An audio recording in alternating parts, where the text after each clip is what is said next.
Quatrième partie de ce chapitre, comparaison. Première règle. Pour comparer deux nombres décimaux, on compare en premier leurs parties entières. Par exemple, 143,68 et 134,99. Je vais m'intéresser uniquement à la partie entière de chacun de ces nombres. 143 pour le premier nombre et 134 pour le deuxième.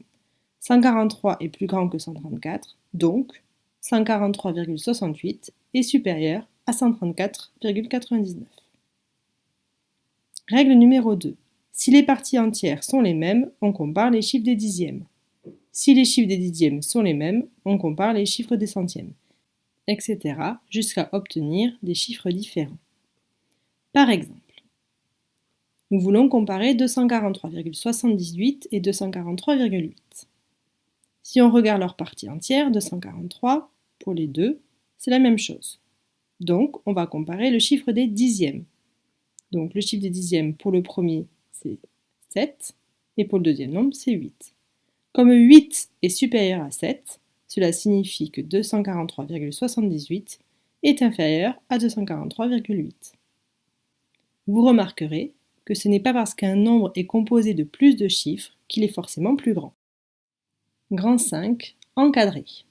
Encadrer un nombre signifie écrire ce nombre entre deux nombres. L'un est inférieur à ce nombre, l'autre est supérieur.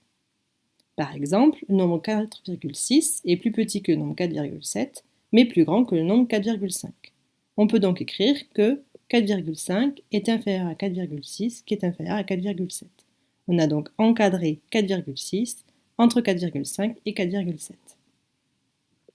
On peut choisir la précision de l'encadrement. Par exemple, on souhaite encadrer le nombre 6,236. On peut remarquer que 6,236 est plus grand que 6,200, mais plus petit que de 6,300. 6,200, on peut l'écrire 6,2, et 6,300, on peut l'écrire 6,3. Donc 6,236 est compris entre 6,2 et 6,3. Comme l'écart entre 6,2 et 6,3 est de 0,1, c'est-à-dire 1 dixième, on dira qu'on a fait un encadrement au dixième près. On peut aussi dire que 6,236 est compris entre 6,230 et 6,240, c'est-à-dire compris entre 6,23 et 6,24 en enlevant les zéros inutiles. Cette fois, l'écart entre 6,23 et 6,24 est de 0,01, c'est-à-dire 1 centième. On a donc effectué un encadrement au centième près. Sixième et dernière partie de ce chapitre, intercaler. Intercaler un nombre entre deux autres nombres, c'est trouver un nombre qui soit à la fois plus petit que l'un et plus grand que l'autre. On cherche à intercaler un nombre par exemple entre 6,7 et 6,8.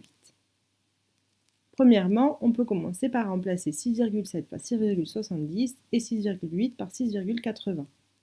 On cherche donc un nombre compris entre 6,70 et 6,80.